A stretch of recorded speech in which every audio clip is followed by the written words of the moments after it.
రాఖీ పౌర్ణమి సందర్భంగా రక్షాబంధన్ కట్టేందుకు ఖమ్మం జిల్లా వ్యాప్తంగా మహిళలు తమ అన్నదమ్ముల ఇళ్లకు వెళ్లారు. శ్రావణ పౌర్ణమిలో అన్నా చెల్లెలు లేదా అక్కా తమ్ముళ్ల మధ్యన ప్రేమానురాగాలకు సూచకంగా ఈ పండుగను జరుపుకుంటారు. అన్నకు తమ్మునికి ప్రేమ సూచకంగా సోదరి కట్టే రాఖీ అని పిలిచే ఒక పట్టీని కట్టడం ఈ పండుగ ప్రధాన ఉద్దేశం. రాఖీ పండుగపై మరింత సమాచారం మా ఖమ్మం ప్రతినిధి ఉపేందర్ అందిస్తారు.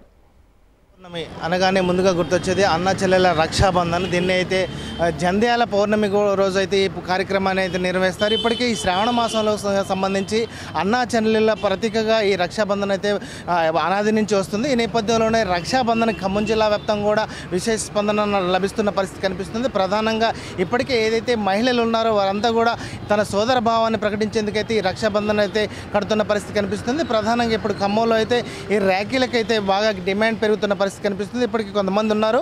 అంటే రాఖీ పౌర్ణమి విశిష్టత ఏంటి అనే విషయాన్ని వారి మాటలను అడిగి తెలుసుకుందాం. అంటే రాఖీ పౌర్ణమి అంటే అసలు ఏ విధంగా ఉంటుంది, అసలు ఏమనుకుంటారు? రాఖీ పౌర్ణమి అని కాకుండా శ్రావణ పౌర్ణమి అని పిలుస్తారు. ఈ శ్రావణ మాసంలో ప్రతి పౌర్ణమికి వచ్చే పౌర్ణమికి చాలా విశేషత ఉంది. అన్నా చెల్లెళ్ళు, అమ్మా నాన్నలు, ప్రతి ఒక్కరు ఇంట్లో కుటుంబ సభ్యులు ఈ రక్ష ధరిస్తారు.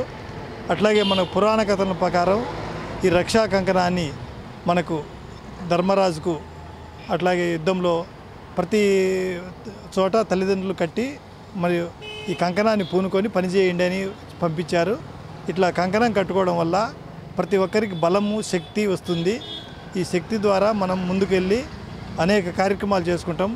అట్లాగే అన్నా చెల్లెళ్ళు రాఖీలు కట్టుకోవడం వల్ల చెల్లెలు అన్న బంధం బాగా పెరుగుతుంది. ఈ బంధాన్ని పెంచేటువంటి పండుగ కాబట్టి దీన్ని రాఖీ పండుగ అంటారు.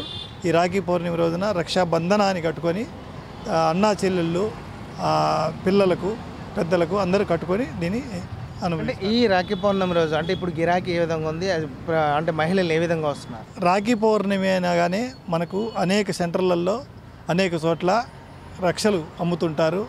ఈ రక్షలు అమ్మేవాళ్ళు చక్కగా ఎక్కువ మంది మహిళలకు, అన్నా చెల్లెళ్ళకు వాళ్ళు తీసుకెళ్ళి కట్టుకోవడానికి ఆసక్తి చూపిస్తుంటారు. చెల్లెళ్ళు బాగా తీసుకెళ్ళి అన్నలకు స్వీట్లు తినిపిస్తూ ఆ అన్నల మీద అక్షింతలు వేసి ఆశీర్వదిస్తూ అన్న కుటుంబం అంతా కలకాలం జీవించాలి, కలకాలం ఉండాలని ఆశీర్వదిస్తూ చక్కగా చెల్లెలు ఆశీర్వాదం తీసుకొని అన్నకు రక్ష కట్టి వస్తుంది. అంటే నిన్నూరులో చెల్లెళ్ళు అంటే అన్నలు అంటే సుఖంగా ఉండాలని చెప్పేసి రక్షాబంధన్ కడతామని చెప్తున్నారు. కొంతమంది మహిళలు ఉన్నారు. చెప్పండి అమ్మా, అంటే మీరు రక్షాబంధన్ కట్టాలని చెప్పేసి వచ్చారు, అందులో ఏమనుకుంటున్నారు? ఈ రక్షాబంధన్ గురించి ఇది శ్రావణ మాసంలో జరుపుకుంటారు. ఈరోజు పౌర్ణమి రోజు జరుపుకుంటారు. నాకు సొంత అన్న తమ్ముళ్ళు లేరు, కానీ పెద్దమ్మ పిన్ని పిల్లలందరూ నేను own sister and own brothers లాగే ఫీల్ అవుతాను. అందుకే వాళ్ళకి ఎవ్రీ ఇయర్ కడతాను. వాళ్ళు కూడా అంతే ఎఫెక్షనేట్గా ఉంటారు. సంవత్సరంలో ఒకసారి ఈ పండగ ఇలా జరుపుకోవడం, వాళ్ళు మేము గ్యాదర్ అవ్వడం, ఇదంతా చాలా మంచిగా ఉంది.